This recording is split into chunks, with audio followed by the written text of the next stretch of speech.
The standard procedure is to try to bust somebody back on their amount agreed to. Bust somebody back. I've never heard. Can you explain that term a little bit more? There's a 40% swing. Yes, there's a 40% swing.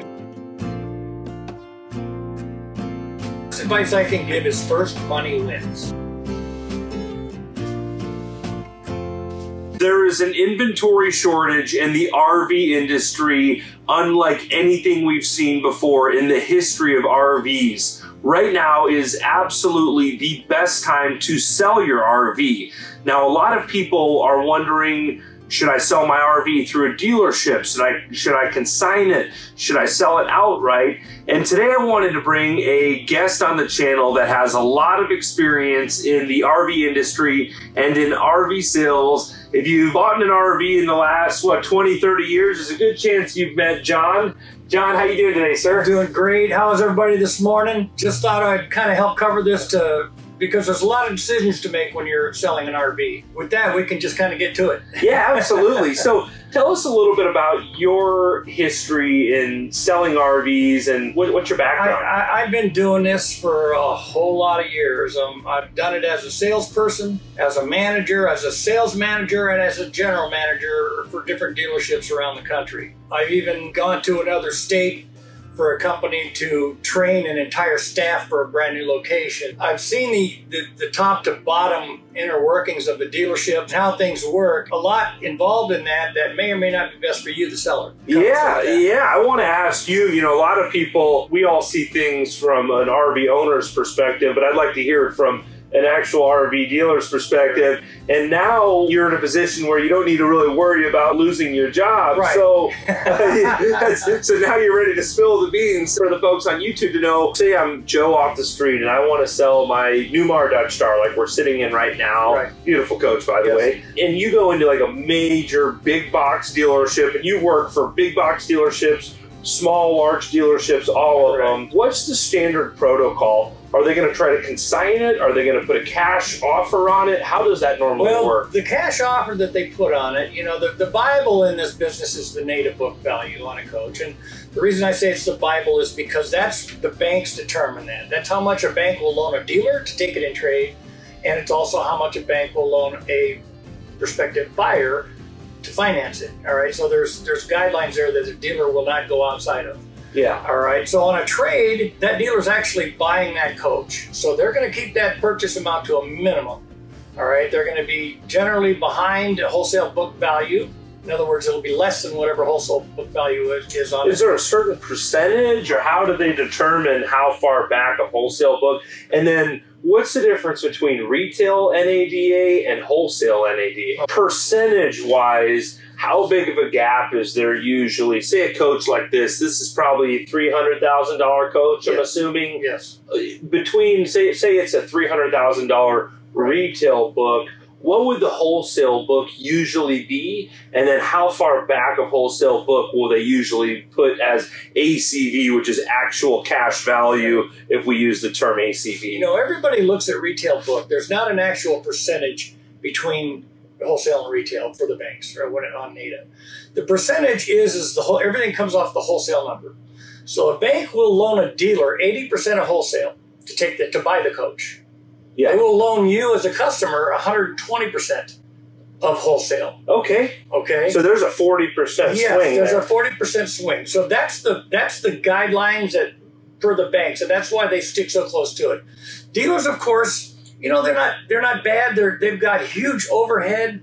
They've got to turn a sizable profit. They just have to, or they're not going to be a dealer much longer. It's a guideline for a dealer that they have to go by. So consignment will go outside of that box. So you think something like this, the bank would probably loan a customer $300,000 on a product and only loan the dealership $220,000? Yes. So a dealership would probably want to make $80,000 on a product like this? Well, that's getting full retail has always been kind of a myth in sales, but right now prices are up. Yes. And even the native book has gone up on some of these. So, I mean, it's been across the board. It's not just the dealers. The banks are getting more flexible on it.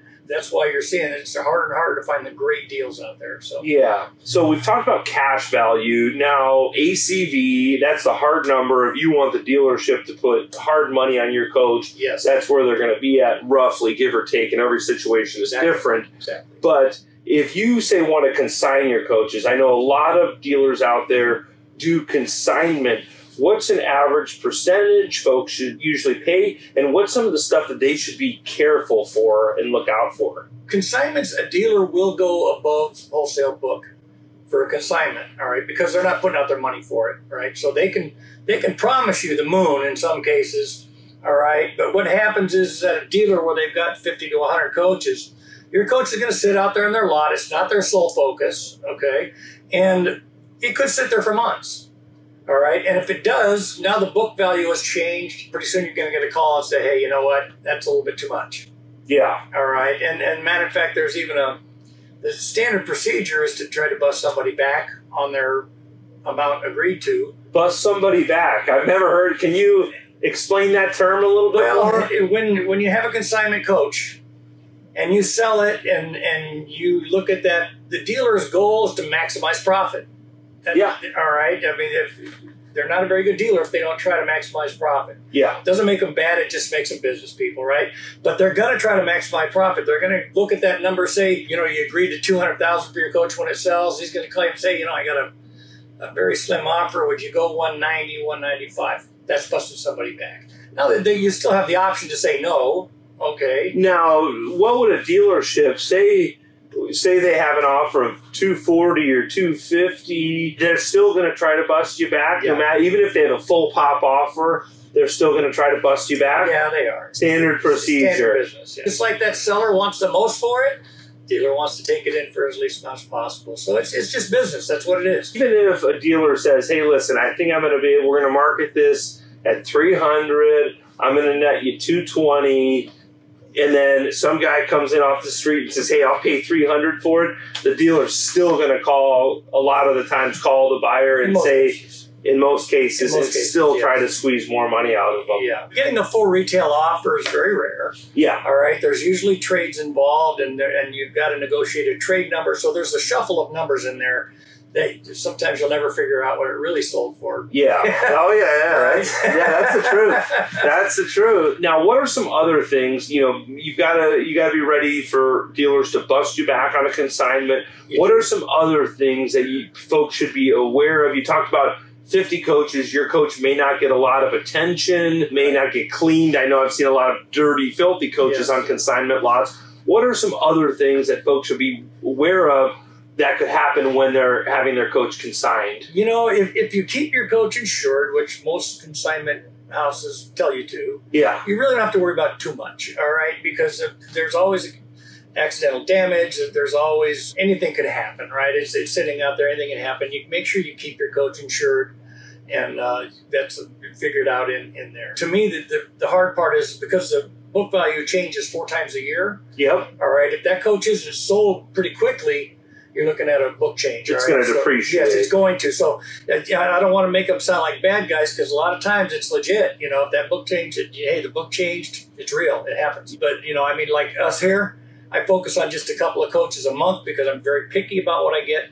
We haven't had a coach take longer than a week to sell. And we've been doing this since October. But if you market it right and you take care of the customers, things go pretty smoothly. What do you do now? Well, right now I help people market and sell their coach. All right. And it's a kind of a top to bottom operation for me because I'm trying to do something that the dealers don't do.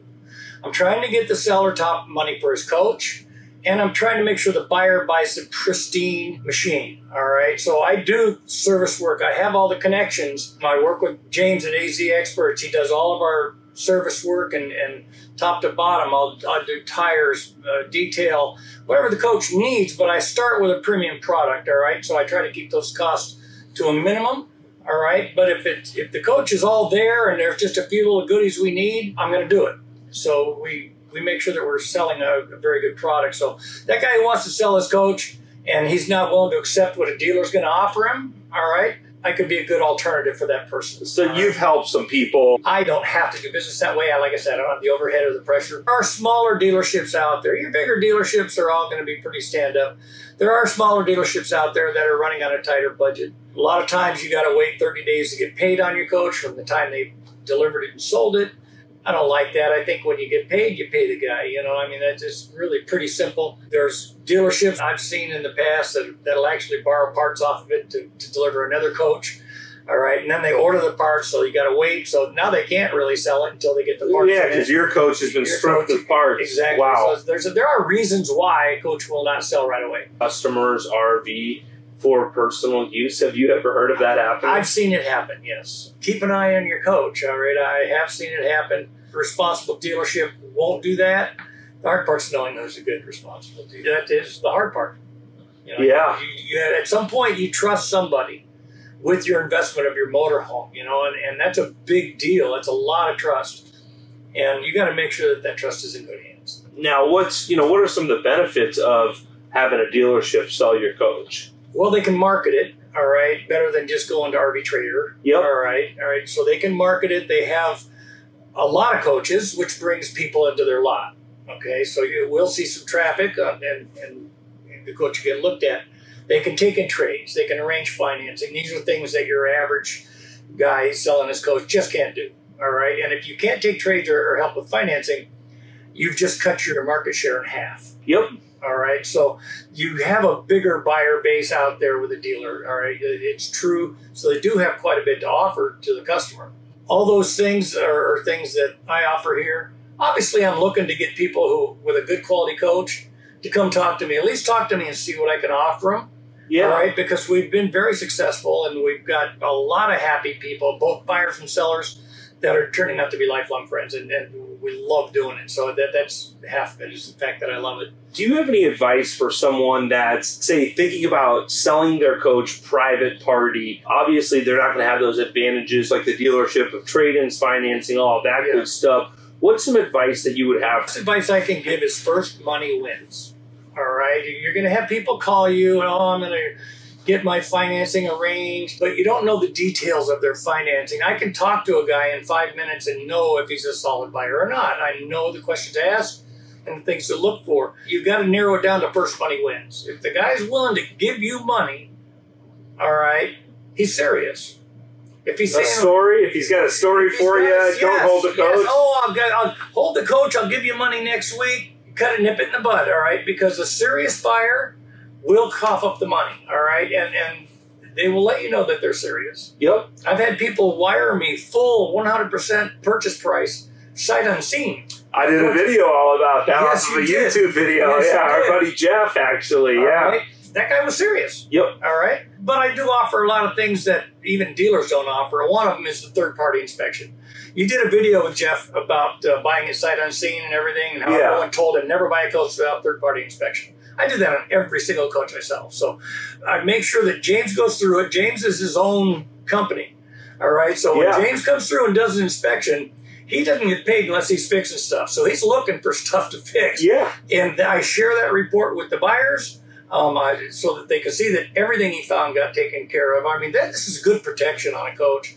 And getting a third-party inspection ahead of time before you sell the coach helps put the buyers at ease, it sounds like. Exactly. And again, we haven't had a single hitch go wrong. Everything has gone perfectly smooth because of the way I'm doing these deals, all right? So what else? Someone that's thinking about selling their coach on their own, so getting rid of the tire kickers that are going to tell you a story and want to have you hold a coach. First money wins. Get the coach inspected before you sell it. What other advice would you have for a seller wanting to sell their coach? Okay, watch for scammers. Yeah. They're out there, all right? You've got to be able to sniff out a scammer right away. And the slightest thing that is unusual, just bail. You don't need to get tangled up in it, all right? Just protect yourself first. Watch out for trades, and financing that's the tricky part, because some of the people I've gotten coaches from told me, my coach is sold, the guy's getting his loan.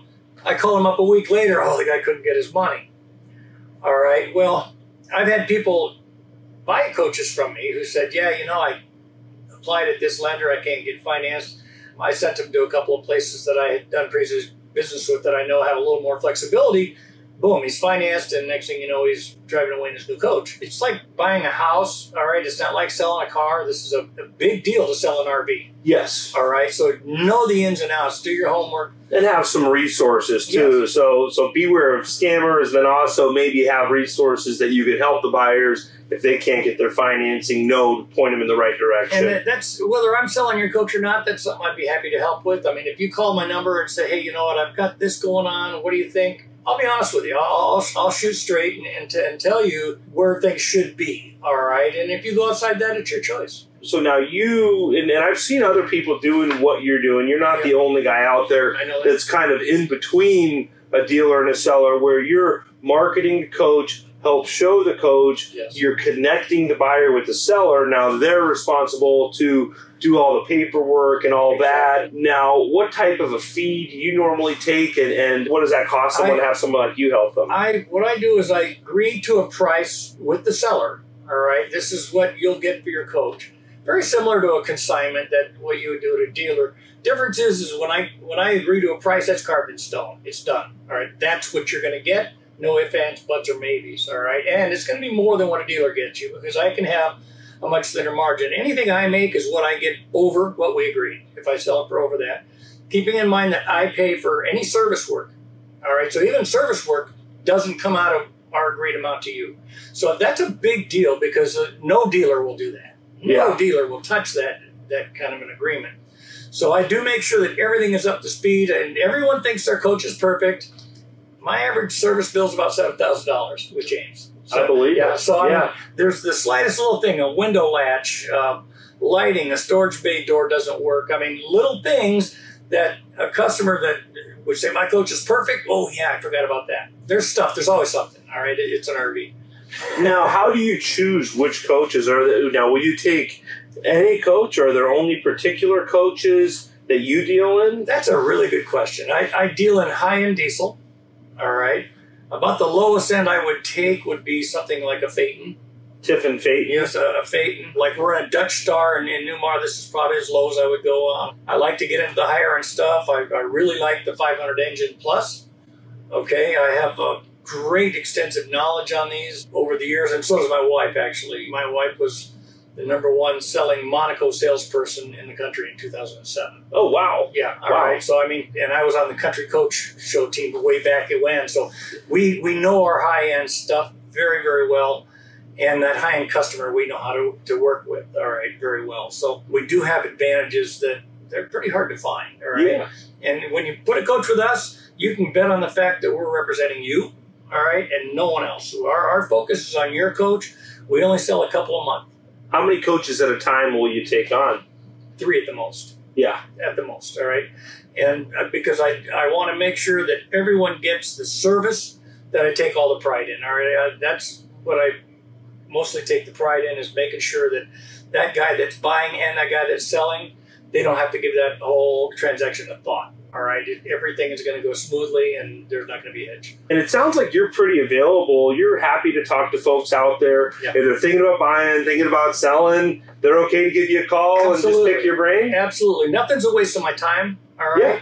Because a conversation I have with you now might lead to business 6 months from now. Yeah. It doesn't matter to me, all right? I appreciate that. I really love the business, so I enjoyed having those conversations anyway. Yeah, no, I do. I'm the same way. That's why we're hanging out here making YouTube videos talking about this stuff, because definitely a passion and helping other people. And I can appreciate, you've come from the RV industry, so really have an understanding. And hopefully today's video helped, I think, educate some folks. I appreciate you sharing some great wisdom.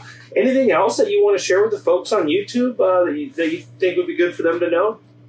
I think we kind of touched on most of the real red flags, but, anything can go wrong. Anything can go wrong. And the more experience you have and the more contacts you have, the better armed you are. That's what I try to provide. And if you're thinking, oh, this guy's just looking to make money, guys, give me a call. Because I'll talk numbers with you on your coach. And if you don't like it, don't do business with me. All right? Yeah, I appreciate that. Because I'm pretty confident you're going to like it. Yeah, I appreciate that. I appreciate that. So you're technically a marketing service is what you would classify yourself as? Yes, but I deal with the customer, the buyers, and I weed all that out. So when there's an actual real buyer, I'm going to connect them with the seller, and that transaction is going to go smoothly. Give me a call. I'm John Drake, 480-206-3211. I'd love to talk to you. John, I can't thank you enough for taking the time to share with us some great information. I greatly appreciate all of you out there on YouTube subscribing to the channel and liking these videos. I hope you're all having a great day. Thanks again.